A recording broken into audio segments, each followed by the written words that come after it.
Welcome, everyone, to episode 355 of the Thumbstick Athletes podcast. It is just me today. Will is he's on a mini vacation in Florida this week. He's actually at the Tampa Bay Lightning Washington Capitals game right now, so I'm super jealous of him, but that's where he is. So joining me for tonight's episode on Donkey Kong Country Tropical Freeze is my wife, Val. Hey. Hey, thank you for having me on. I'm really excited. It's been a long time. It's been a really long time. I usually sit over in the corner while you're recording this, and every now and then I throw my 2 cents in, but it's nice to be on officially, so thank you. I'm excited. And you always listen. Always.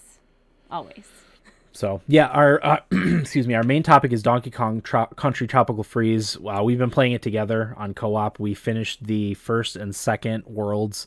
We wanted to have more played, but playoff hockey kind of interfered, so life interferes. It's just what happens for us anymore. So we did get through the first 2 worlds, so that's going to be our main segment. For later on in the episode, I played Death Road to Canada on the Switch that just came out earlier this week, I believe. So I'll be talking about that for what I played. I also restarted Mario and Rabbids Kingdom Battle, so I'll also be talking about that. So I think I have a video game to talk about, but I don't think I'm allowed to talk about it. You are. Can I say? Yeah, of course. Okay, I apologize because I'm married to a thumbstick athlete, but I've been playing a lot of Candy Crush Saga, but I have a lot to talk about it. Mm-hmm. So, to be fair, we'll give it a chance. Yeah. No, that's fine. Donkey Kong Country Tropical Freeze. Now I had sorry, I keep coughing in the microphone. Of course, my voice starts to crackle now. Allergies. Mm-hmm. We've played a lot of co-op games together. Specifically platformers, usually Mario games, but also a few years ago, Rayman Legends was one of our favorites. Right. Game of the year. Yeah, it was our game of the year a few years ago. Hotly contested. Donkey Kong Country Tropical Freeze was not one we ended up playing. It was came out at the end of the Wii U's life, so we didn't end up buying it. I know we were interested, but just when it came out, you might have been taking classes and we just didn't have the time. Yeah. Do you know what year it was? Because we might have had a new baby, or I might have been taking 2014. classes. So our daughter was 1. Yeah. So and it never could have slept. been, and never slept, and she very much needed me for that first almost 2 years. So and then she transitioned to keeping you up all night. Yes, she did. So there's that. So we missed this one the first time around. So I was really excited when it came out on the Nintendo Switch. The Switch is just a much more convenient console to play. Playing undocked from the TV has been great. But yeah, it was very highly reviewed when it first came out. It's highly reviewed great now, and I can totally see why.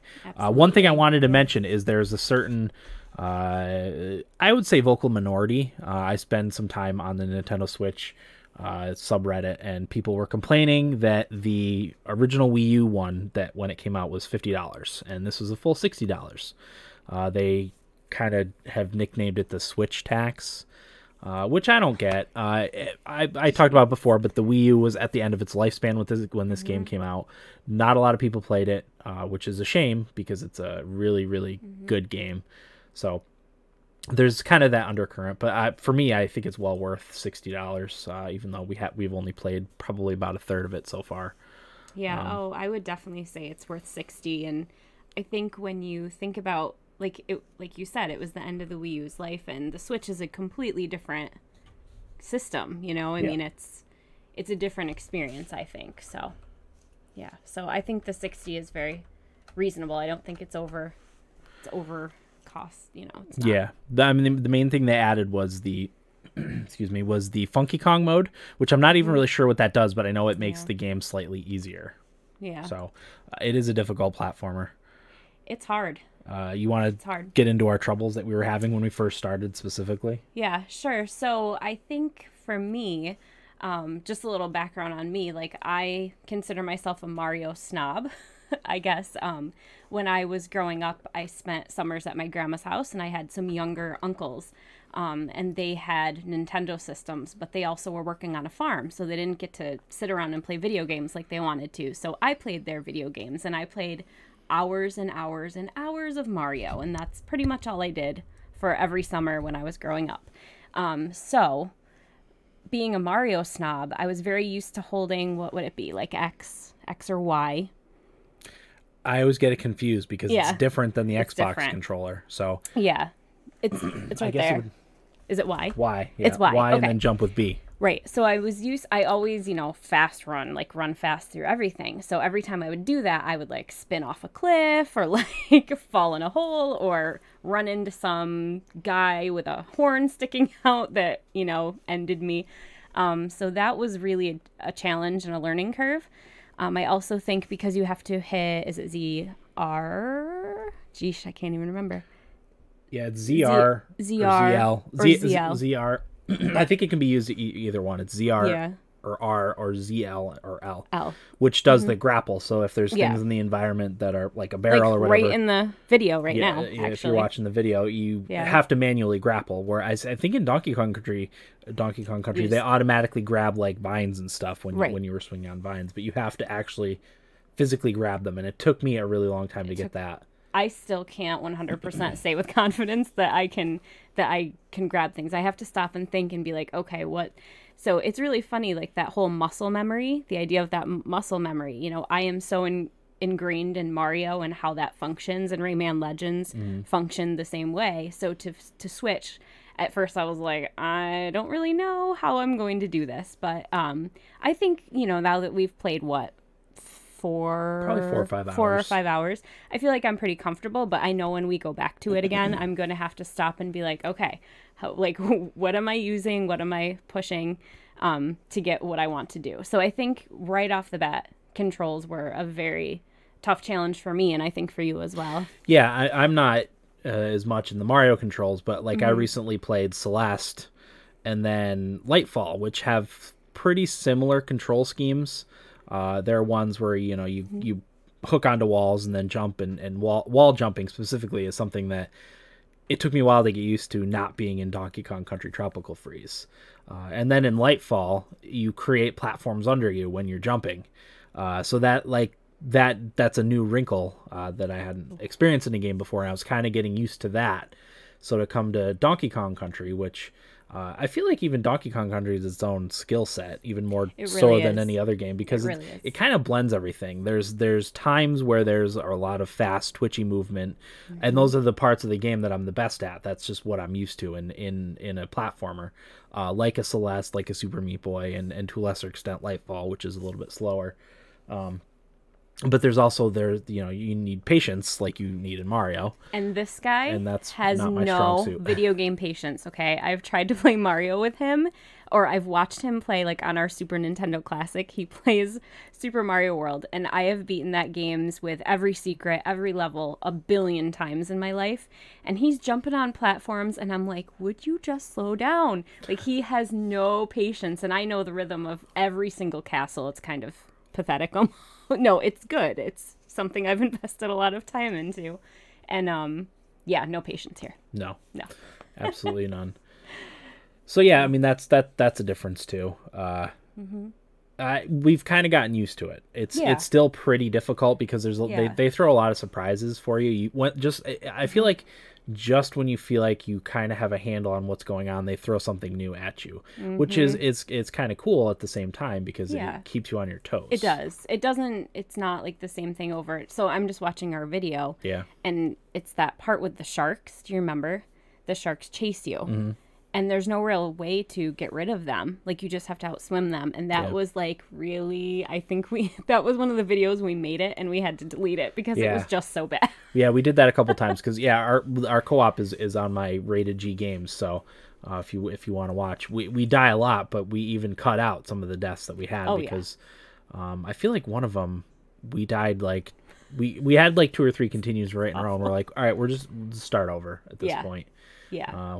It was bad. Just delete that and start over. So yeah. So that's the controls. As far as how the game looks, it looks incredible. There's a lot going on in the environment, both in the foreground and the background. There's ways to interact with the background too that aren't always apparent right away. There was one letter that we ended up missing that was on a platform that you needed to rotate, and we just couldn't figure out how to rotate it. Yeah. So I there's think a lot going on in the environment. which is cool. Yeah. Oh, see, there, we just died by a shark. Yes.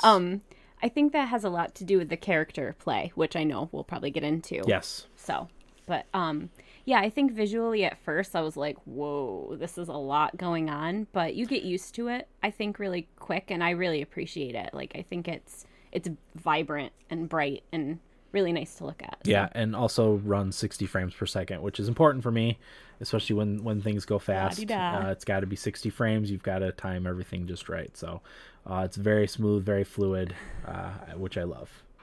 Yeah. So. Yeah. Mm-hmm. Yeah. But yeah, the characters. So when we started off, I think maybe our first 2 videos, I played as Diddy Kong, and Val played as Donkey Kong. Donkey Kong is definitely slower and more clumsy than Diddy Kong or Dixie Kong. Diddy Kong and Dixie Kong also have short hovers. Like Diddy Kong has like a jetpack that he uses to float, and then Dixie Kong's hair spins, so she's like a helicopter, so she get a little boost after she jumps, which is really helpful because if you like miss a platform or whatever, you can use that to kind of recover a little bit. Donkey Kong does not have that. So he's definitely a little more difficult to play as than the other 2. So we ended up switching. Yes. Because you wanted to play as Dixie Kong. I so did. I took over as Donkey Kong. I did. It was kind of funny because our son actually, our oldest son obviously, actually said to me, like, I really want to play as Dixie Kong. And I was like, why am I suffering through being Donkey Kong? And literally within like a minute into playing as Dixie, I was like, I will never play as Donkey Kong again, just so you know. Yeah. I mean, he's fine and he is what he is. But I do wish that you could have the option of not having Donkey Kong, but then that kind of defeats the purpose. Yeah. So... When you're playing solo, you can switch between the characters. I'm pretty sure. Oh, really? Yeah, okay. like in the old games, you just hit what it must be the bumpers. Yeah. Okay. To switch which character you're doing. Right. We haven't played alone at this point, so we wouldn't know that. But yeah, I highly recommend Dixie. I think having Dixie, like you said, like if you miss a platform, I think it really helped me because I'm still figuring out the controls and all of that. So having that extra like safety of being able to hover back up if I missed something was really helpful. And it got us through things a lot quicker, I think. Yeah, absolutely. As far as the difficulty goes, like I said, it's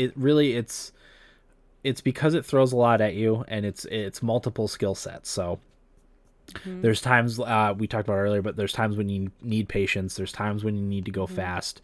And then it throws in like the minecart rides, which is kind of a signature of the Donkey Kong series. Oh, I was so excited when I saw that. Yeah, they're really fun. And that, like I said, that's the sort of stuff that I'm better at, the rhythm and flow. Like Rayman. Rayman was very much a rhythm flow type of game. And well, we like music, and I think that incorporated a lot of things with music. So I think that was really, that was a pro of that game. But I see it in Donkey Kong too. Yeah.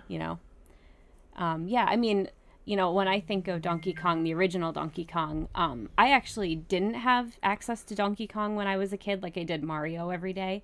But I had a friend that I went to her house a lot, and every time she'd be like, do you want to play Donkey Kong for a little while and I'll go do something? And I was like, yeah. So she was a really good friend because she knew that part of why I was there was to get some Donkey Kong time in.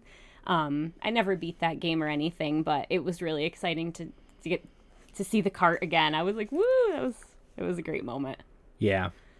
It really does a nice job too of because I played all the Donkey Kongs on the Super Nintendo. I think I only ended up being the first one. I never played Donkey Kong Country 64, which is something I would like to play. Maybe if they do a Nintendo 64 Classic that comes out this year, it'll have that on it. Definitely. I would think so. They seem to have most first-party games. Oh, yeah. They'd be silly to not have that. Yeah, see right here I had a little trouble grabbing onto yeah. We had a little trouble grabbing. If you're in the chat, we had trouble grabbing onto that stupid vine. Yep. Yeah, it took us a while to get that. Yeah. So, but it does a good job of keeping the legacy of the Donkey Kong Country games. Yeah. It's got a lot of the signature stuff in it. It has the same feel. Yeah. Especially there was one level when it rained, and I was like, yes, like the rain was my favorite level. I remember that level because it was like the alligator or crocodile guys walking around. and like the big guys with their guts like hanging out of their shirt. You remember? Yes. And it was a rain level, and that was just always my favorite. Yeah. So I was excited when there was a rain level too. Yep. So nostalgia in there too. Yeah. So yeah, there's and then in every level there's a bunch of collectibles too. There's the KONG letters like you get, and then there's puzzle pieces, which are also fairly difficult to come across. Yeah, I was gonna say we stink at the collectibles, but I think that will come with time. Yeah, and then they're hard to find. They are hard to find, and then there's unlockable levels too, which is also cool for people who want to master the game. There's and apparently I haven't experienced them yet, but apparently they can be quite difficult. So yeah, there's tons of stuff. Like, you know, just looking at the map, I was like, holy cow, there's a secret level there and a secret level there, and so there's a lot. I think there's really a lot to this game that you could really sink a lot of time into it, and be very challenged, I think. Yeah. Anything else you want to talk about Donkey Kong Country Tropical Freeze? It's only 2-player co-op. I don't know if any. I don't think I mentioned that earlier, but it is only 2-player co-op. Okay. But you can play with a half a Joy-Con. So if you only have one Nintendo Switch, you can split the Joy-Cons. I actually considered playing it that way for a little while until I thought that might help me with my controlling issues. But I kind of got the hang of using, because we have two full-on Joy-Cons. So once I got used to it, it was fine.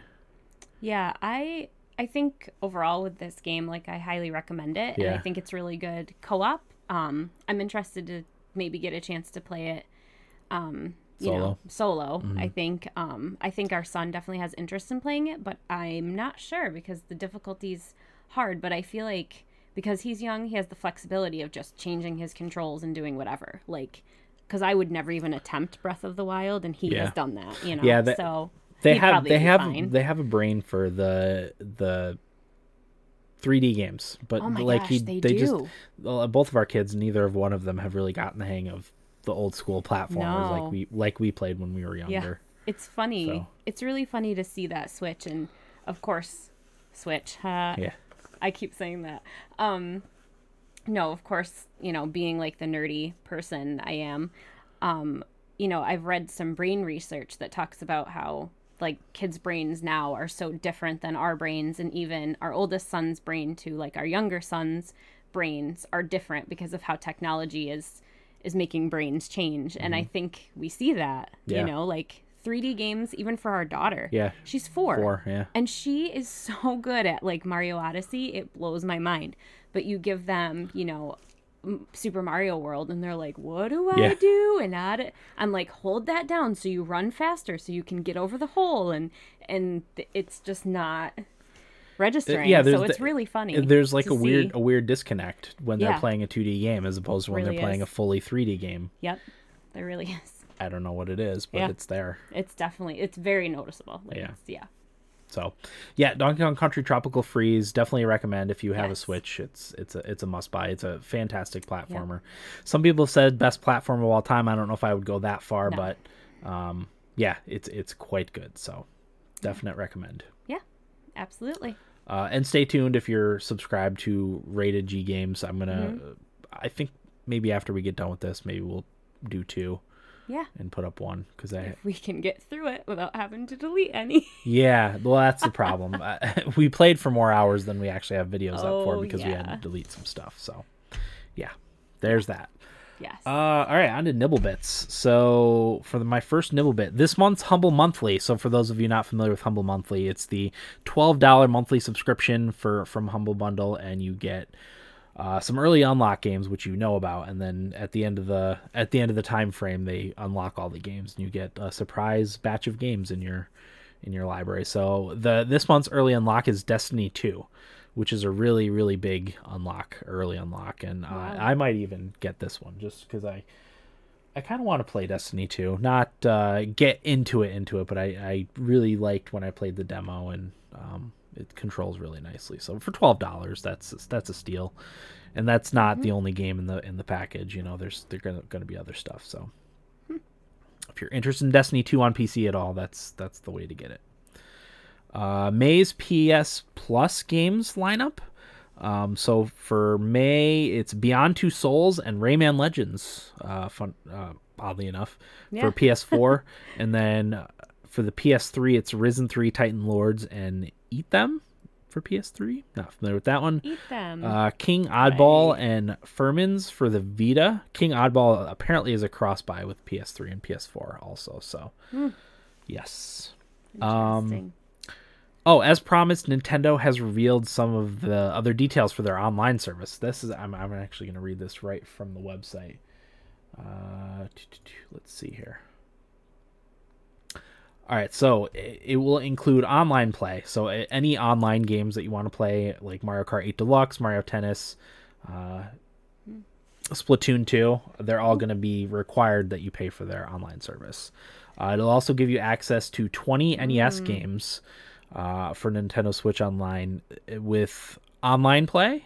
And yeah, I feel like you can play them co-op. There's online play, but they also have like a controller passing thing. So like if you're having trouble with it, you can pass the controller off to a friend on the internet and have them play from there. So that's cool. The big one for me, and this is what I've been waiting for, is the save data cloud backup. So your save games can go to the cloud, be backed up in the cloud. There's a lot of complaints on the Switch subreddit about people's either losing their Switch or having their Switch break and they have to send it in for repairs and they lose all their saves because there is currently no way to back them up. The only way is to do a system transfer from one Switch to another right away. That's not possible for a lot of people. So yeah, that's a big one. Nintendo Switch Online app.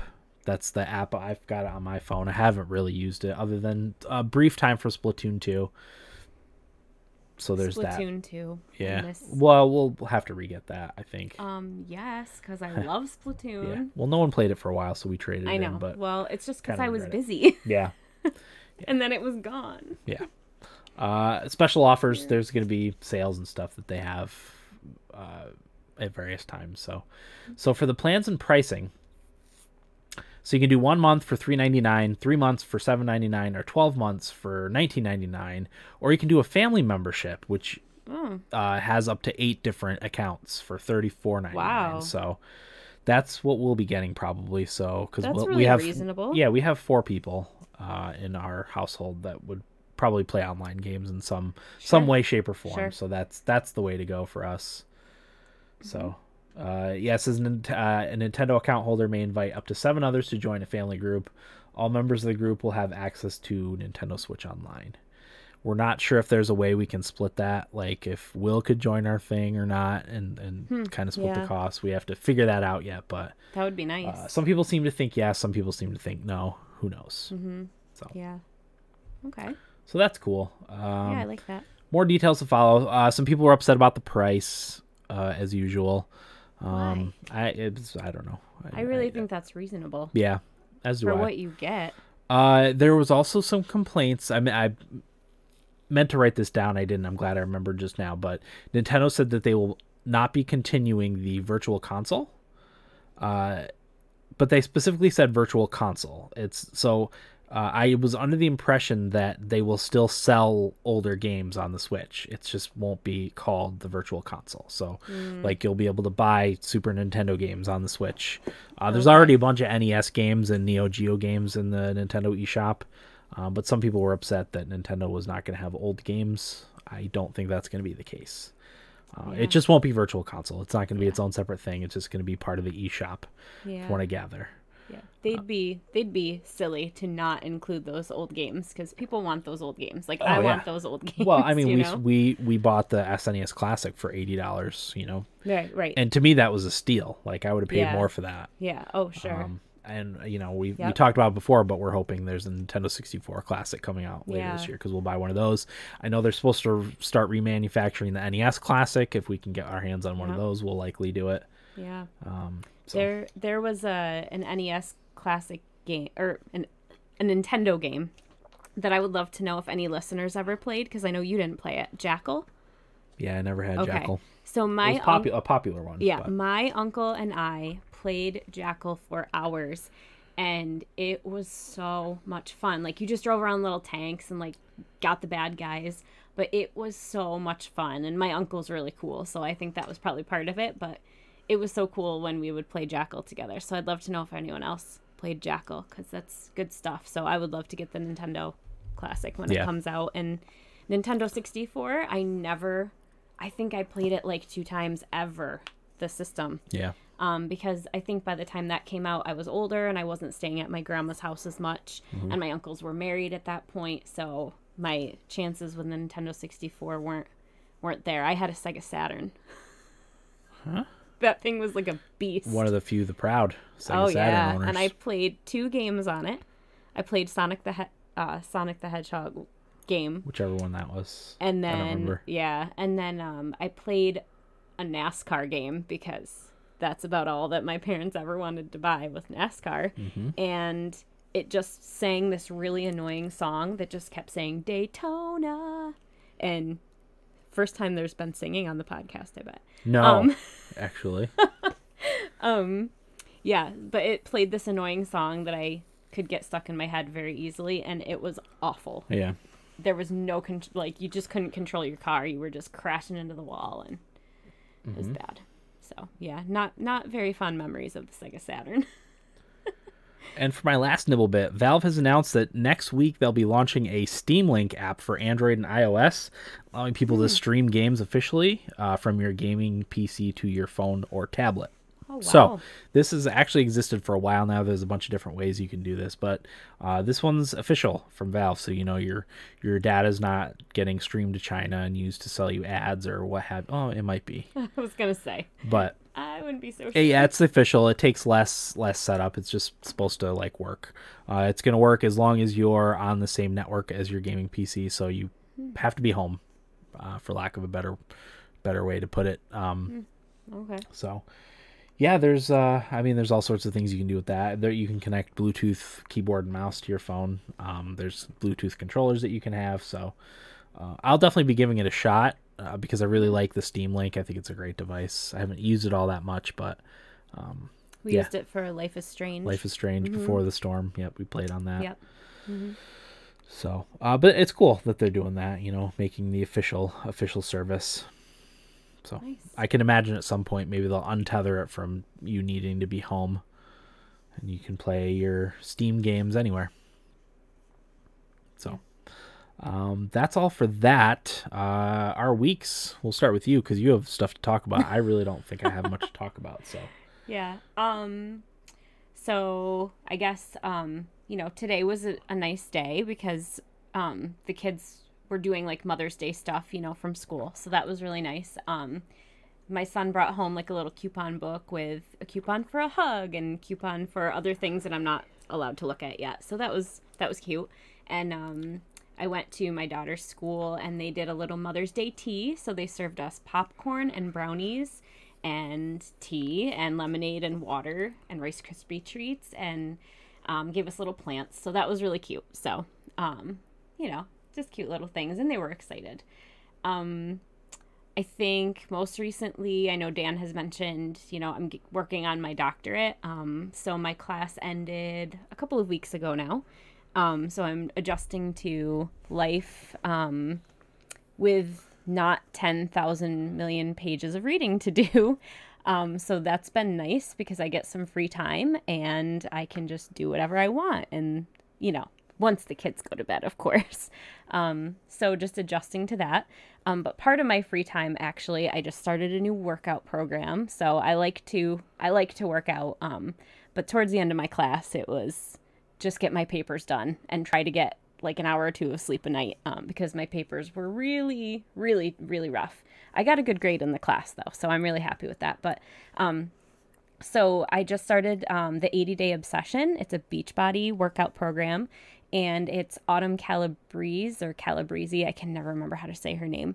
So I'm about 12 days into it, and I love it, actually. I'm surprised. It's a mix of strength training and cardio.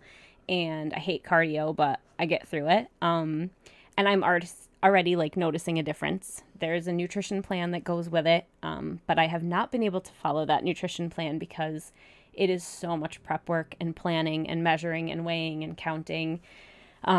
So, we barely have time to use the bathroom in the day. So right. And most of the time when we use the bathroom, someone's busting down the door yep. To join us because, there's always a party in the bathroom. So So the whole, I tried it for like a day, and the planning and counting and measuring, it was just impossible. So I'm just eating better, cutting the crap out of my diet. So 80-day obsession, if anyone out there is interested. We haven't gone to Taco Bell late night as much Yep. at all, actually. Yeah, at all. Yeah. Since we started. So that was big. We were eating a lot of Taco Bell. I'd be like 4 pages into 75-page article, and I'd be like, so who's going to Taco Bell? Yeah. Like, I have all this reading to do, so how about you go out for me? And then it would happen, and we'd order online and everything. Yep. Yeah, so it's nice to feel like I'm getting like back in shape a little bit. So 80-day obsession, I recommend it. There's a lot of flexibility stuff, so there's guys on the video, but it's really kind of for girls. But guys can try it too, and I think it's really good. And then, so we'll talk about hockey probably in your week, or do you want to talk about it now? No, go ahead. Okay. Well, we suffered a soul-crushing defeat last did. night. Final score was 5-1, and the Predators got eliminated by the Winnipeg Jets, which I predicted. I didn't want it to happen, but I knew it was likely to happen. I know you've gotten some feedback about the Predators. I think about hockey, yeah. Yeah. From Reefer. Yeah. I agree 100% that something was off with them. I don't know if we'll ever know the answer.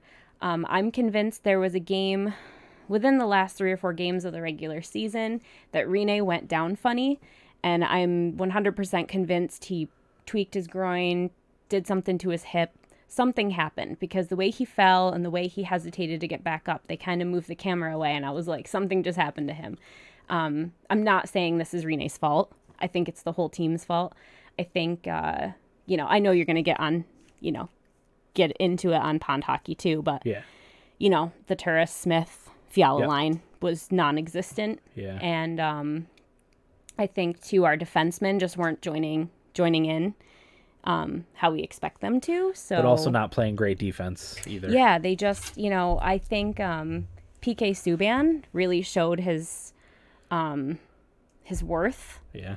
To me, I think, I've always been a Subban fan, but I think even more now, like, I see where his value comes in.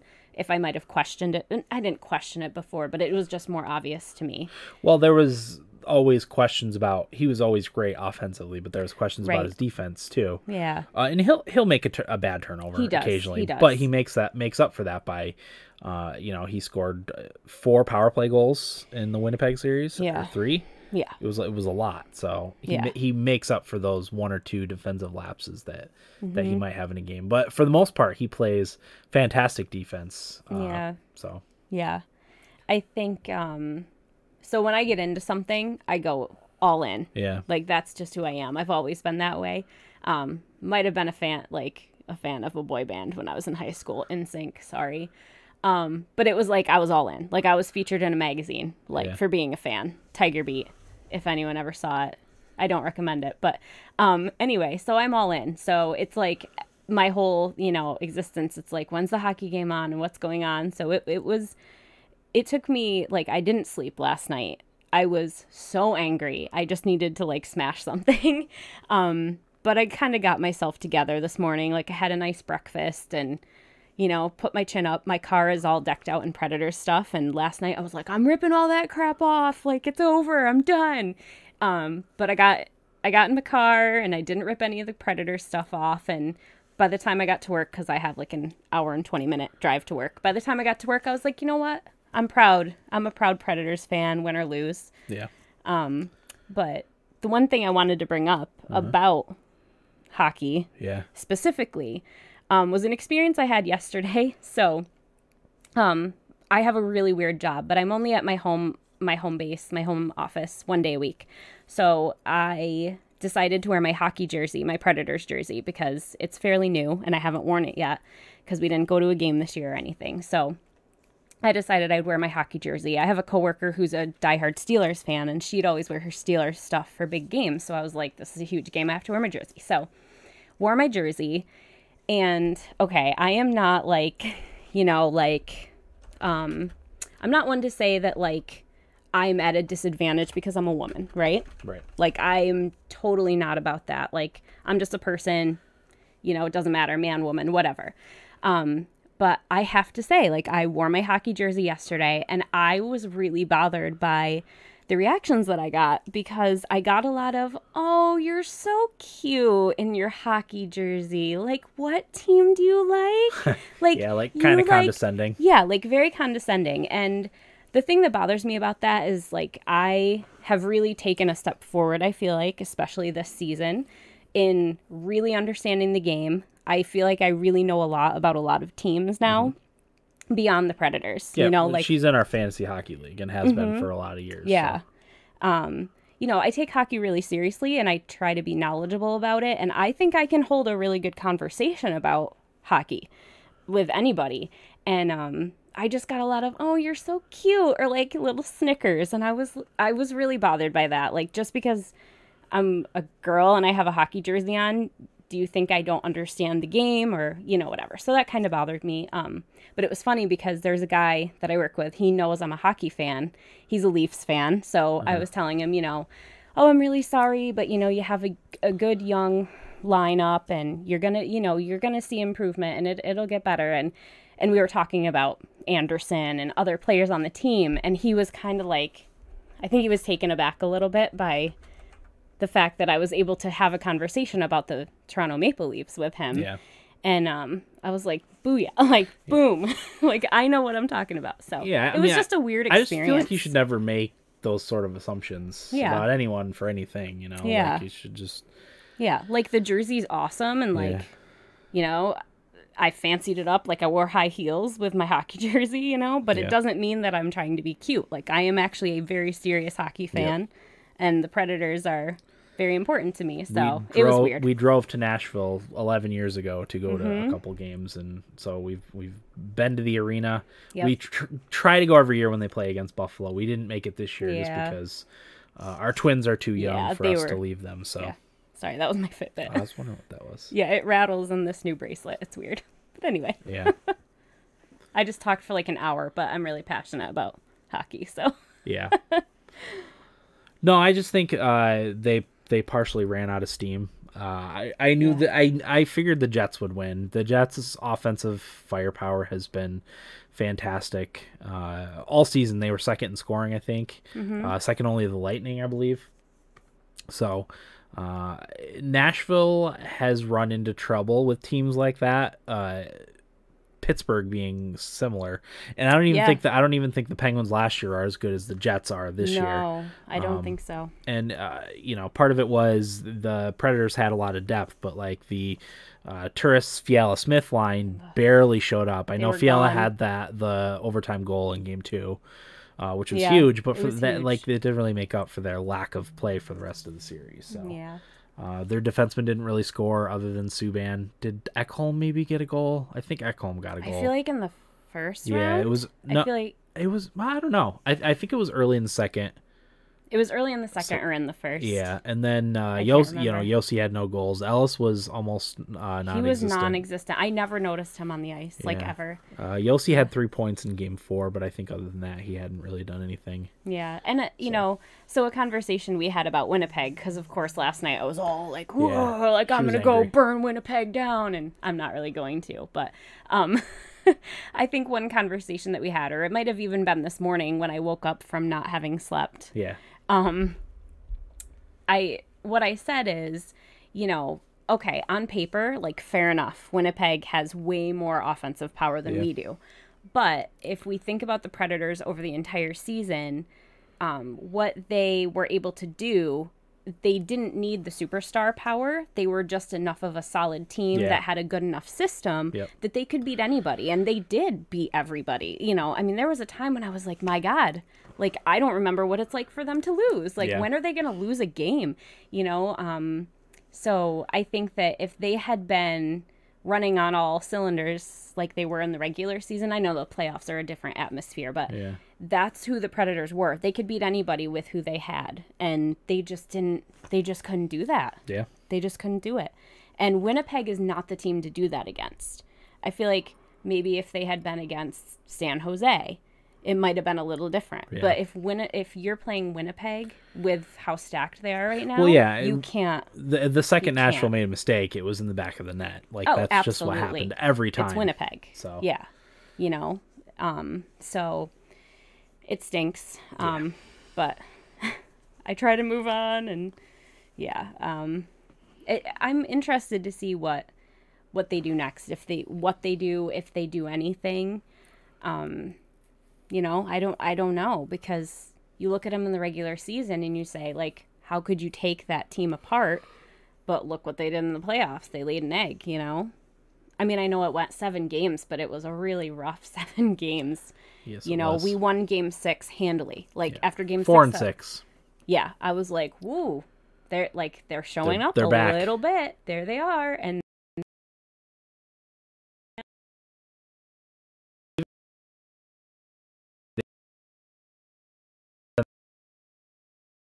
not at all. None of their wins in Colorado. Like game 1, I was like, there's no way they're going to the Stanley Cup final. Yeah. There was no way. How flat they looked against Colorado. It's pretty much written on the wall for me. Yeah.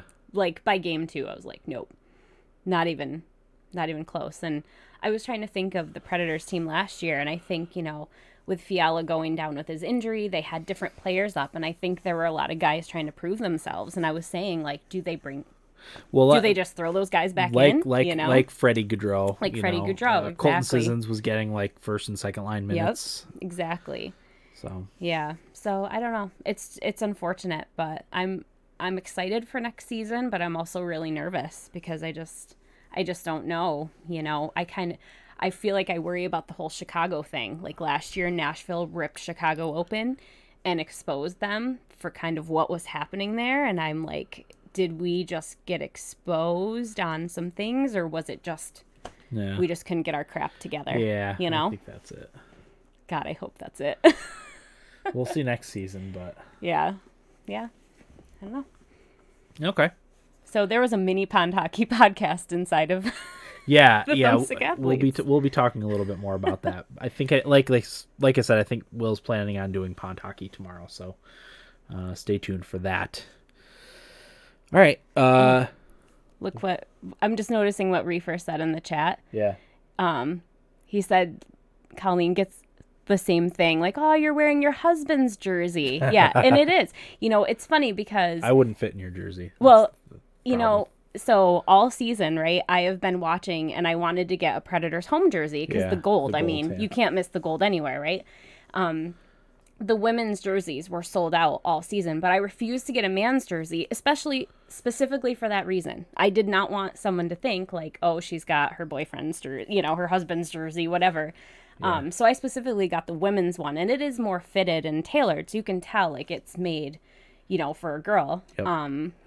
But yeah, it's like, come on, like I am a serious fan. I'm not just like, oh, look at the hot guys, you know, like There's a little bit of that too. Look at the hot guys. I mean, Craig Smith, come on. He's an attractive man. And Kevin Fiala is like and Roman Yossi. Yeah. So I mean, you know, they're easy on the eyes, but it wouldn't matter what they looked like because I still just love the sport of hockey. Yeah. You know, that bottom line. So don't judge me because I'm a woman. And I never say that, by the way, ever. Yeah. You just don't mess with the Predators, right? No. I have to tell you, say, I was a little bit horrified because someone asked one of my coworkers yesterday. We had like a big, organizational meeting, and someone was like, "Does that girl that's wearing the Penguins jersey work in your department?" And she came running over and told me because she knew I was going to be like, "No," and I was like, "Never in a million years." Sorry, any Penguins fans that are listening, but like. They beat us in the Stanley Cup final last year. Not just that, but I grew up as a Rangers fan, so the whole Rangers Penguins rivalry still is deep seated. And then Binghamton, when they were the Binghamton Senators, their big rival was the Wilkes-Barre Scranton Penguins. Yes. So there's also that angle too. Yeah, we have that connection. I mean, not a lot of love for Pittsburgh Penguins in our the whole organization. I mean, I remember being at. You know, we were going for the Calder Cup Binghamton was going for the Calder Cup. The year of the lockout, when all the NHL players, young NHL players, were down. Yep. We had Spezza, we had Vermette, and I remember them losing, at home, and I think Wilkes-Barre had to win like one more game, like in Wilkes-Barre, and they did, and beat us for the Calder Cup. So my dislike of the Penguins has, it goes back a ways. So yeah, so she knew I was going to be like, no way. She came running across the room. It was so funny. So, nice. Yeah. And then I was like, no, this is not Penguins. Like, I don't know how you could think it was the Penguins. I guess it was probably someone who doesn't watch hockey to know what the Predators away jerseys look like. But the Predators away jerseys are very unique because they have the gold on the top. There's a lot of gold on white. Yeah, on white. So I love it. I thought about wearing it, but I don't know. It might be a little too soon for me. I don't want to get angry on the podcast. Mm-hmm. All right. I don't really have anything to talk about other than hockey as far as I know. You cut your hair? I did. I always cut my hair, but I think it came out nice. It came out nice this time, so it's my favorite haircut I've done on myself. I'm too cheap to pay for a haircut, and I also don't like how awkward it is because I don't go... I don't go frequently enough to either have the same person, or get to know like the people there, because I would get my haircut like every 6, 7, 8 months. Yeah, me too. And I would always go to a cheap place like Cost Cutters, and probably no one that worked there when I got my previous cut works there now. A lot of turnover or whatever. But so I was just like, I'll start cutting my hair myself. Yeah. So. I tried to convince you to go to my hairdresser, but it's so expensive. Because I have like a master stylist too, but that's a whole other story. But it's just kind of silly. So it's funny because I got home and I went in the bathroom and there were hair globs everywhere, and I was like, oh, looks like Dan needed a haircut and didn't have time to clean up after himself. And then there was a hair glove. There was a hair glove on the floor the other day, and our daughter thought it was like a bug. Yeah, it looks she like was spiders. Losing her mind. I was like, it's a daddy hair clump. Don't worry about it. All right, well, let's get into what we played. I'll let you start. I know you wanted to talk about Candy Crush Saga, right? Yeah. I apologize ahead of time. No, it's fine. That's kind of the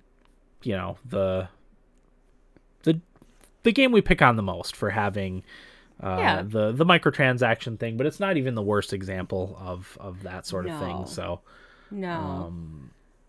I think the microtransactions are very avoidable. Like, I haven't bought a single thing it tries to get me to, or I accidentally like fat finger it and I hit like buy 47 gold blocks, and it's like, I don't need 47 gold blocks.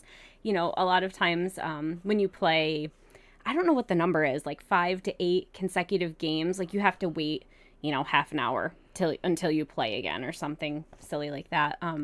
No, but Candy Crush Saga, I actually really enjoy it. I think it's good for me because it's just, it's easy. Like, I turn it on, it's right there. But there is like some strategy that goes into it. And so it's interesting because some of the time in my weird, unique job that I have, there's a lot of downtime. And I'm a person that always needs my brain going. Like, I'm getting my doctorate with 4 young kids, right? Like, I always need my brain going. I always need to be doing something. So I think it's good for me because there is strategy involved. And you have to think about positioning. I also think, like, I know myself, I am terrible at like visual spatial things. So it's something that helps me like with that aspect of my like brain capacity, I guess. I don't know, but it's fun, and it's something, that I can play kind of anytime, and I kind of show our daughter how to play it sometimes. She's interested in it because it's pretty candy and whatever. But no, I'm at like I think I'm on level like 182. I don't know how many levels there are, honestly. Couldn't tell you. But I just keep on going, and some of the levels, like at this point, like right now, I've been stuck on a level for probably like 3 or 4 days, and it's really frustrating, but that's where the strategy comes in, because you start thinking about like, how do I need to line this up? And so it's fun. And to be fair, I didn't even say this, but like, I have been playing some Super Mario Brothers Wii U, because that was a dumb story, but we bought when we bought our refurbished Wii U, I bought the disc, and the disc didn't work, and then we didn't have the receipt, and then we never attempted to return it. So I bought the digital version a few weeks, probably a couple weeks ago, like towards the end of my class, because I knew I was going to have some time. I really like Super Mario Brothers Wii U. It's it's nothing like extravagant or fancy or special, but it's just a nice platformer to play. I was actually just playing it a little while ago. Our oldest son is forbidden from video games for a little while right now. Yep. But I gave him the chance to watch me if he wanted to, and he wanted to. So, yeah, it's it's relaxing. It's it's got the different the desert world and the cloud world and all of that, but it's fun, and I like the ice flower. I think that was a really cool addition. So I always like getting the ice flower and busting up the dry bones and all those guys that you can get with the ice flower that you can't get with the fire one. So yeah, that's a really fun game. And I'd talk about Splatoon 2 if we still had it. Yeah. But, we'll have to get that again soon. Yeah, we will. Because it's a really fun game, and I could see myself sinking a good amount of time into it. So. Okay. Yeah. Yeah, as I said at the top of the episode, I played Death Road to Canada, which has been out on Steam for a little while. I was going to get it, but when I heard it was coming out on the Switch, I was like, I'll just wait and get it on the Switch. So I believe it also came out on the PS4, but I'm not 100% sure on that. It was supposed to come out the middle of last month, but either the day it came out or the day before it came out, there was the van that crashed into the crowd of people in Toronto and killed a bunch of people. I remember that. And that's kind of something that happens in Death Road to Canada, so they delayed it for like 3 or 4 weeks. That was a good idea. Yeah, well, yeah. They did, the developers didn't want to have, that be on like the news, like this game and get all that bad press. What a bunch of jerks. Exactly. So they just delayed it, and it came out was it Tuesday, I guess. So Death Road to Canada it's a mix between Oregon Trail and Binding of Isaac, which I haven't played, but that's what people say. Oregon Trail. Trail. So why is this not in my life? Well, we can play it. It's Oregon got two-player co-op. And what it is you start off as a character. There's been a zombie apocalypse. You have 2 characters that start the game, and your goal is to make it to Toronto, or not Toronto, Canada, because there's no zombies in Canada for whatever reason. And all the characters are like randomized. They have certain special abilities. They have weaknesses. Some of them that you don't know. Like when you start the game, you have to learn. Like as an event happens in the game, you'll learn. Oh, they're weak in mechanics, or they're strong in healing, or whatever. And then like as you're going along, events will pop up. So like you'll drive your car into a town, and you'll realize there's 3 places you can go. You can go to the Walmart. It's called Yalmart in the game. You can go to a gun store, or you can go to like an abandoned hotel, and you'll go into there, and that's where the zombies will be, and that's where you do the Binding of Isaac part of the game, the fighting off the zombie hordes. You can have 1 to 4 people, as long as one of your group is still standing. Like you continue your trip to Canada. Your car can get ruined and broken down, but you have mechanic skills that can fix that. So like if your car breaks down, then your party has to walk until they can find another car to use. But you can also add like people that into the game and program their abilities, and you can either start with those characters or have them randomly appear in the game. That's neat. I like that. Which is really cool. But yeah, it's a really interesting game. It's got that whole like roguelite feel to it. I've done probably 3 or 4 runs, all unsuccessful. I seem to be going like today. The one I played today for a little bit was going really well, and I had 2 old guys in my party that were doing really like surprisingly well. But then there's a random event called a siege. It's where you're trapped somewhere or something, and you just have to kill all the zombies until the time frame goes up, and then you can leave. And I just got swarmed, and I didn't have enough enough ability to hold them all off. And they wiped out my two old guys. So Oh dear. yeah, one of them had a shotgun and was until he ran out of bullets. I was okay, but Right. I just realized a part we forgot to talk about in Donkey Kong. what's that? The rhino. Oh yeah, the rhino's back too. The rhino is back, and that part was so hard. It was hard. The first time the rhino comes back, we were like, woo, the rhino's back. And then we got to the part that we had to do with it, and we're like, oh, God, the rhino's back. Mm-hmm. No. It was hard. It took a few times. One thing I think, like, I'm totally taking us back to Donkey Kong. That's fine. But one thing we forgot to mention is we did kind of have a system, obviously on the cart and on the rhino, Dan was controlling it. I gave it a go a couple times, but I could do it fine, but it was just like the pressure. I don't know. I was like inside my head too much. I wasn't just doing it, But we also came up with a system, like if there was a lot of vines or there were a lot of, there's like some levels where like the leaves are falling down and you have to jump across them. I would actually get like on his back, because the screen would move and then like I would fall off the leaf. Someone would be behind. Right. Or I would fall off the vine because I couldn't see myself, or he would fall off the vine. So Yeah. I do recommend that if you play co-op, to kind of have a system of, if there's a lot of vines or something in a row, how are you going to get through those? Kind of have a plan of attack.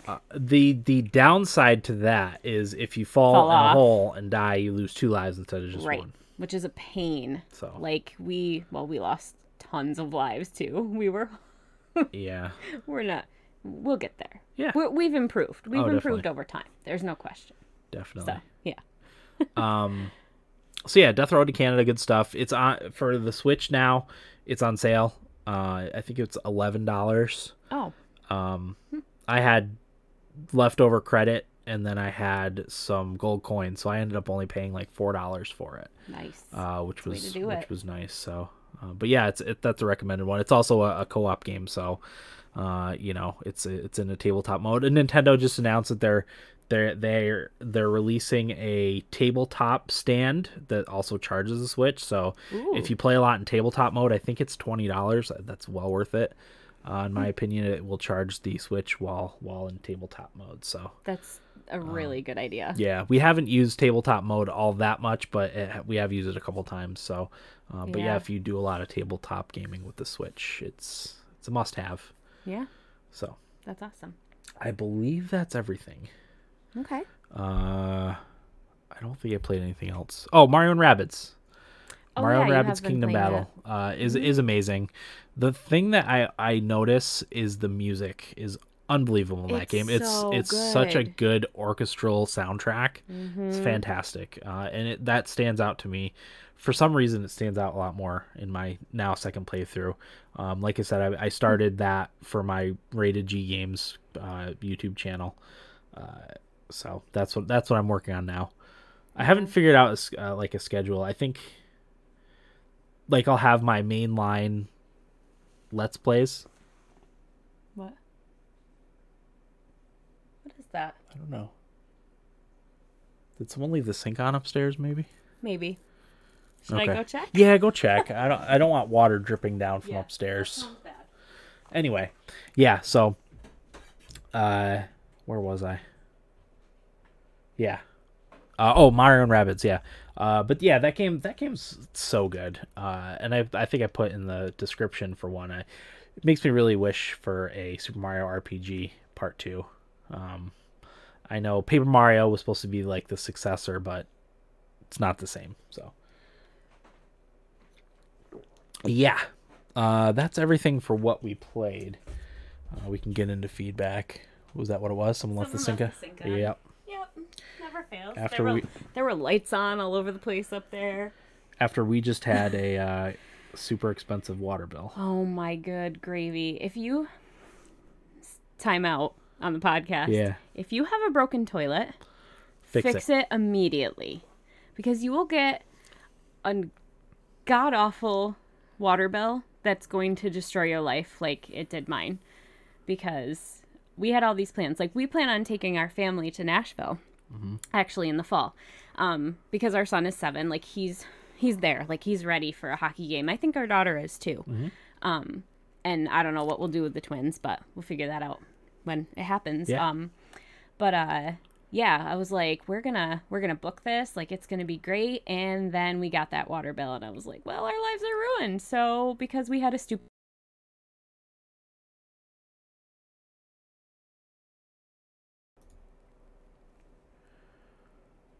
Welcome back, everyone, to episode 355 of the Thumbstick Athletes podcast. I think we fixed our Twitch errors.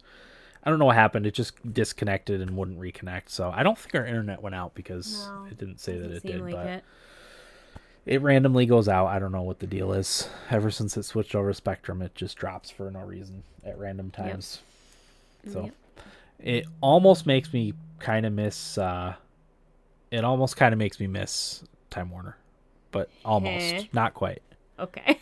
Just because the speed increases that we've gotten since it's been Spectrum have been huge. Sure. Yeah. So, okay. Mm-hmm.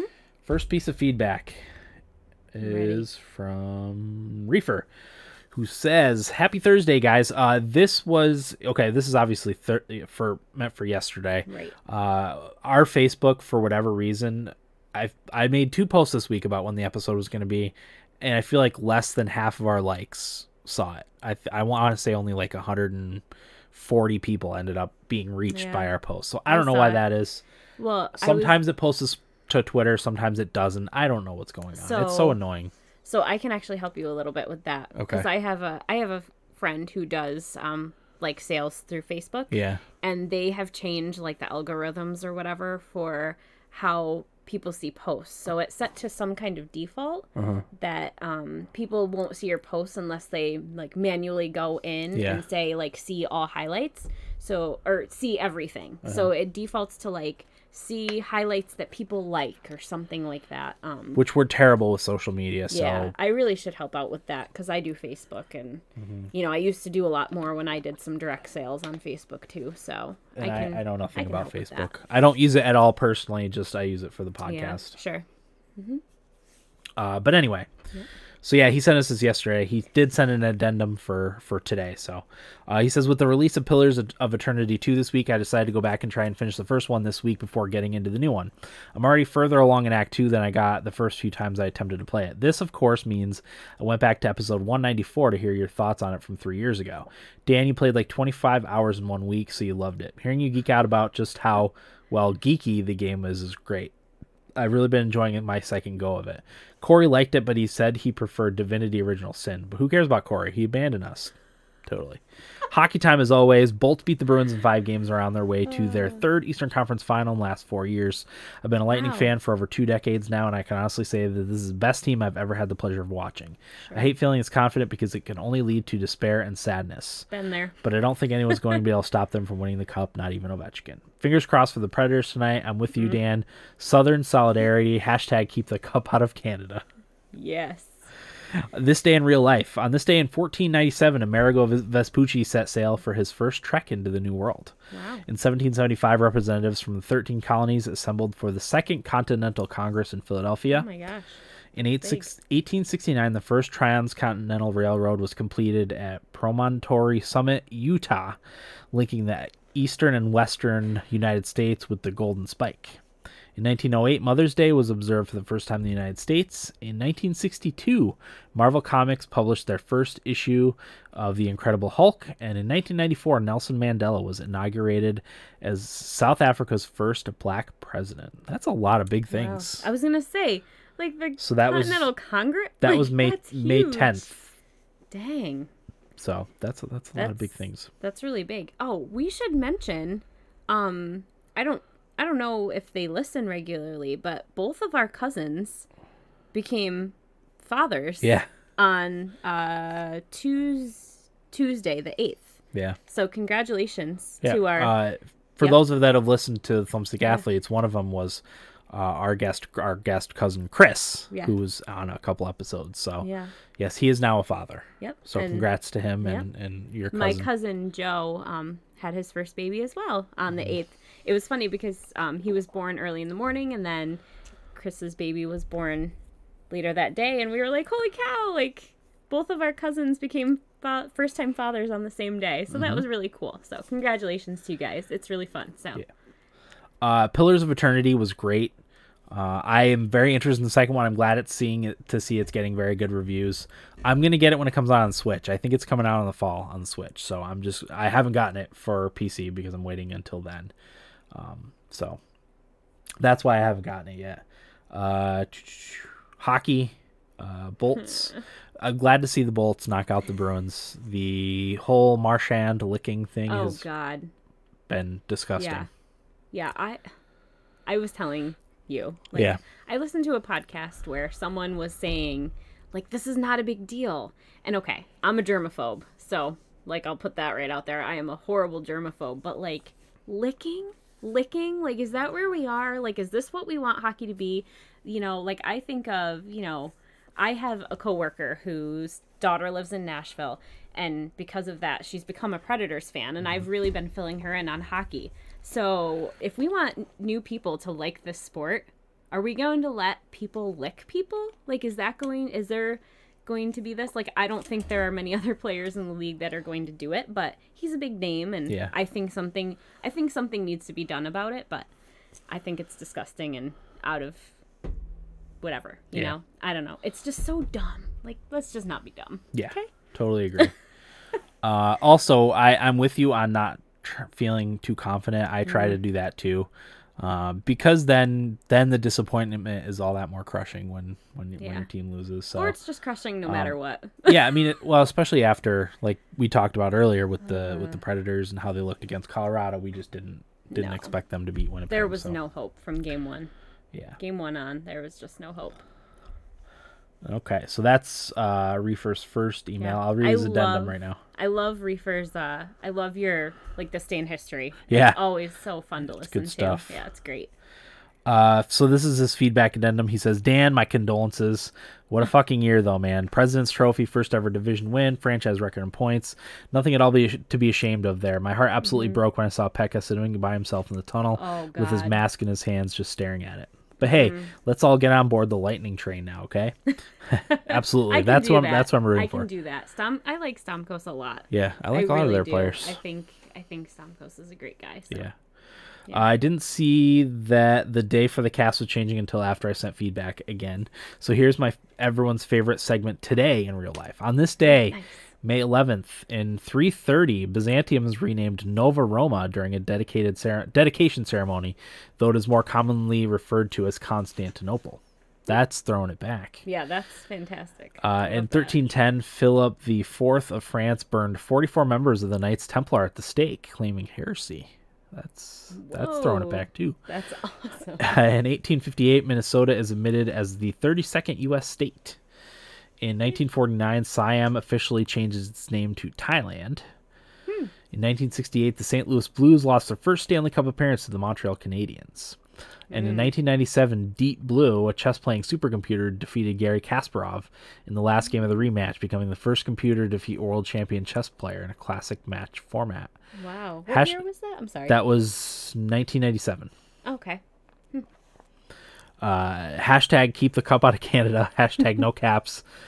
Hashtag Vegas hasn't suffered enough to deserve it. That's a good one. Oh my God. Hashtag go Bolts. I can't even get started on Vegas. No, go ahead. You can say it. Are you sure? Yeah, go ahead. Okay. So here's my thoughts on Vegas. Love James Neal. He did a ton for the Predators last year, and I miss him. And I miss his toothless smile because I thought that was fantastic. But so at the start of the year, I was all about Vegas.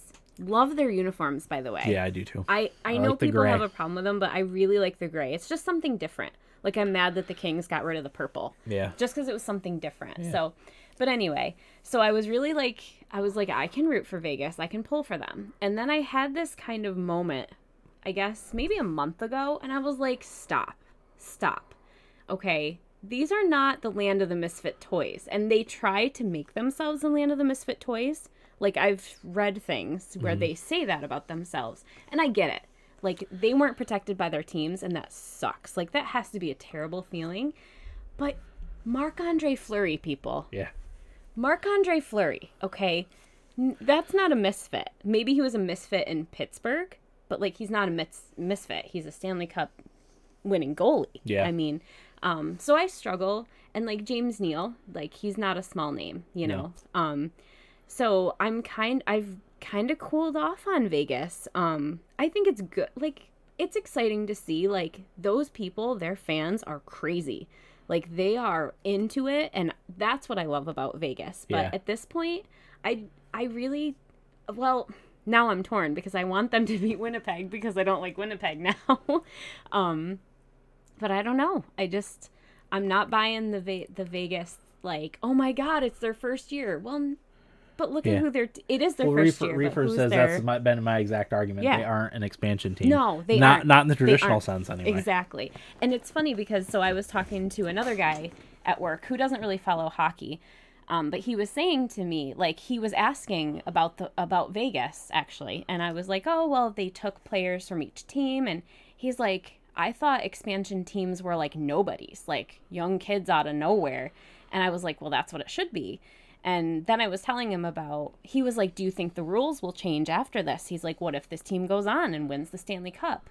He's like, what do you think will happen? And I was like, I don't know, but we'll see because we have Seattle coming. Yeah. And he was like, he's like, I bet you anything the rule is going to change. And I was like, yeah, but they kind of set a precedent. But then think of the stress that puts on the teams. They have to make people vulnerable again. Yeah. And that's got to hurt your relationship. Yeah, I mean, yeah, it hurts your relationship with your team if you're, like, not a protected player. Right. It's just, yeah, like, I was reading the previous expansions.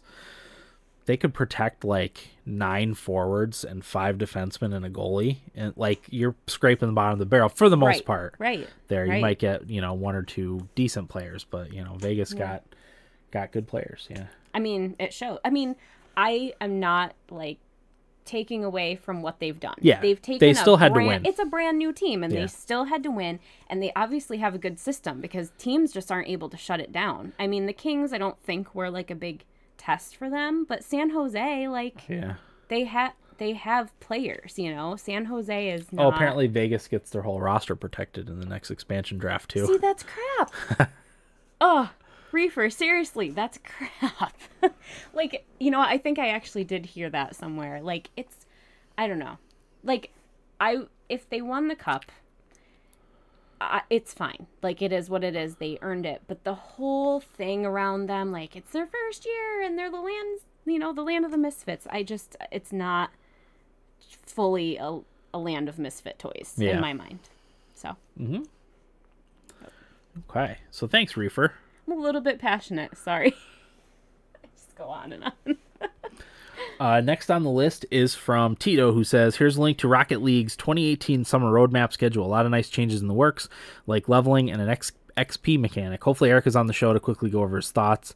I know some of his fans haven't been putting in my time in Rocket League, but this might get me to start playing more regularly. However, I do like the break from my favorite game. I'm actually not playing much games the past few weeks, waiting for God of War to drop into my hands. Yeah, when I'm sure Eric will discuss it. He actually was playing earlier, right before we started the podcast. I saw him on Rocket League, and I always check my Steam thing and just to see who's playing what. Sure. Yeah. That's so cool. I'm sure when he's on again, I don't know what games he's got coming up that he's gonna get, but I'll definitely have him talk about it because it wouldn't make any sense to me, and I wouldn't want to try to explain it because I don't really know. Right. I'm pretty much glued to the ground in Rocket League, so. It's fun to watch you play.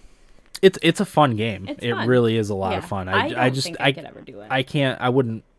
I don't like to play it online just because I'm terrible at it. Even though I have it on the Switch now, so. Oh, there you go. Yeah.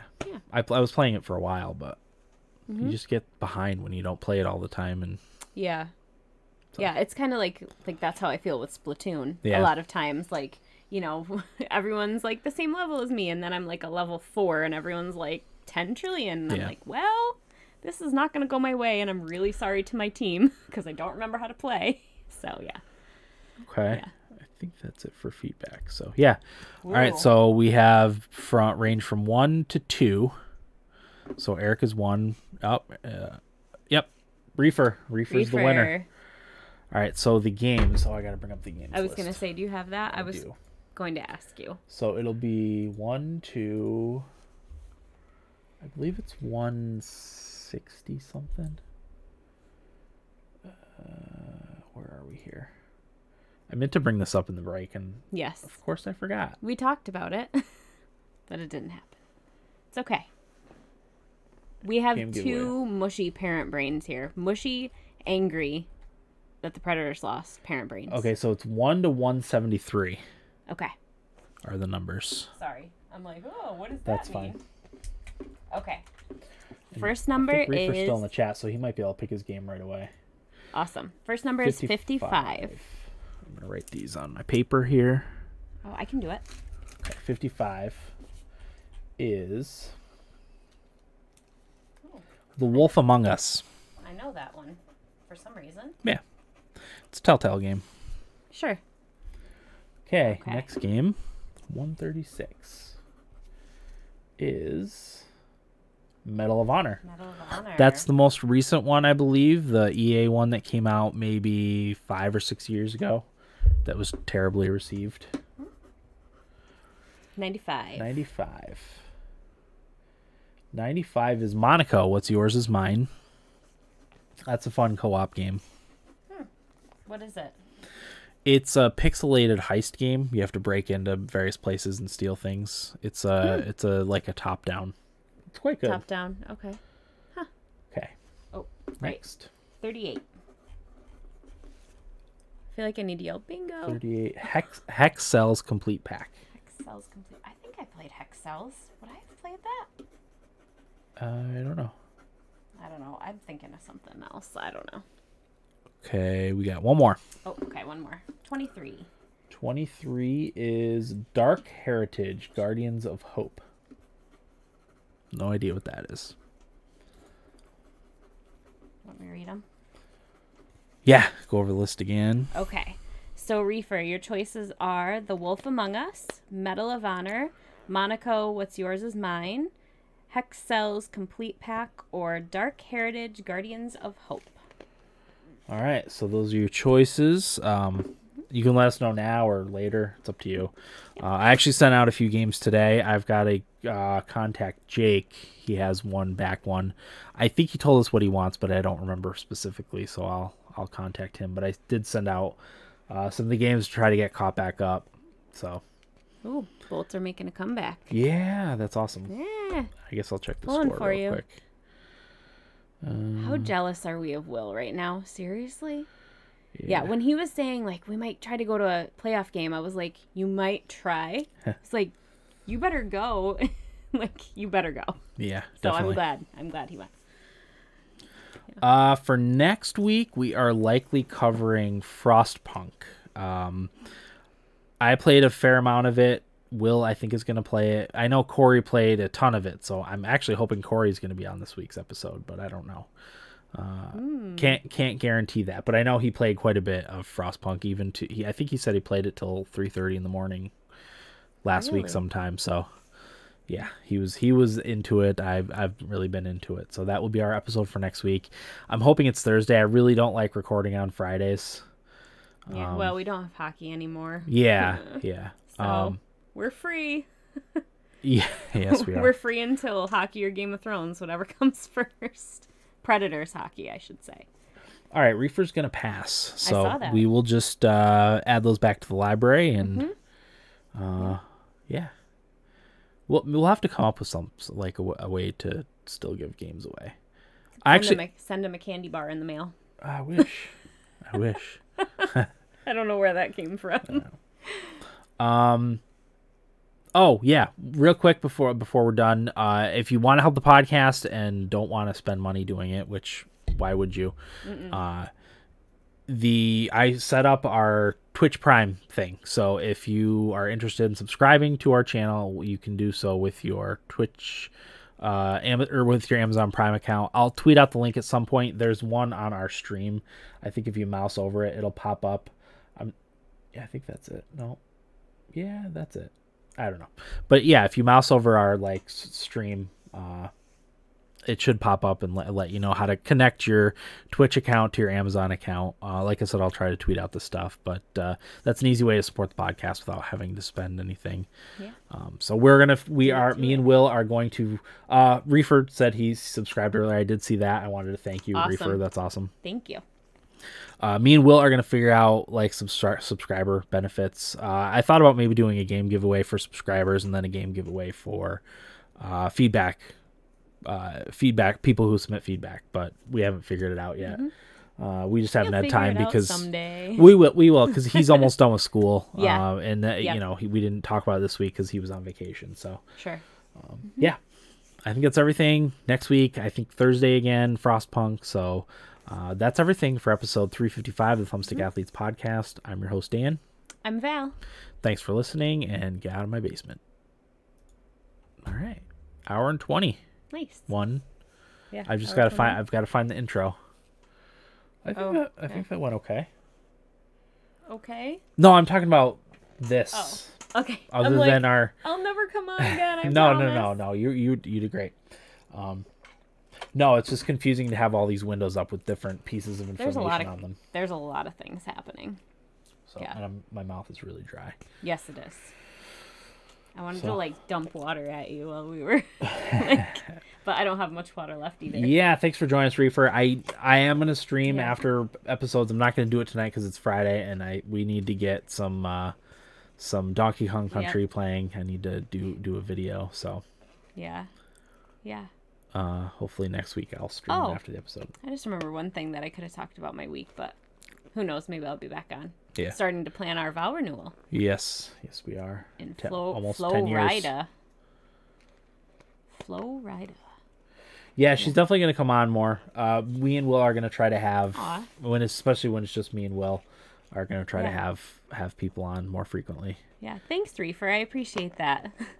I really want to start my own podcast, but it's a time thing, and I think it's also a topic. I have so many topics that I'm interested in that it's hard to decide. It's hard to decide what I want to do, but I'll figure something out because I really enjoy podcasting. It's fun. I actually have recorded like 3 or 4 of my own podcasts. Yeah. But I never did anything with them because I was talking about education, which is the field that I'm in, and I was kind of concerned that maybe someone that I didn't want to listen would listen and might be like, oh, we're not going to hire her because I think differently than a lot of people in education. So I didn't really do anything with that, but it's still in the works. So thank you. I really appreciate that. Yeah. Yeah. Like I have so many things. Like I could talk about baking. I could talk about kids. I could talk about being a doctorate student. Like there's, driving because I drive all the freaking time for my job. And yeah. Absolutely. So, yeah. All right. So thanks for joining us in the live stream. Deputy Dog, I'm going to text you. I didn't want to distract myself, so I'm going to text you now and get caught up. So, all right. Thanks for joining us. We'll see you next week.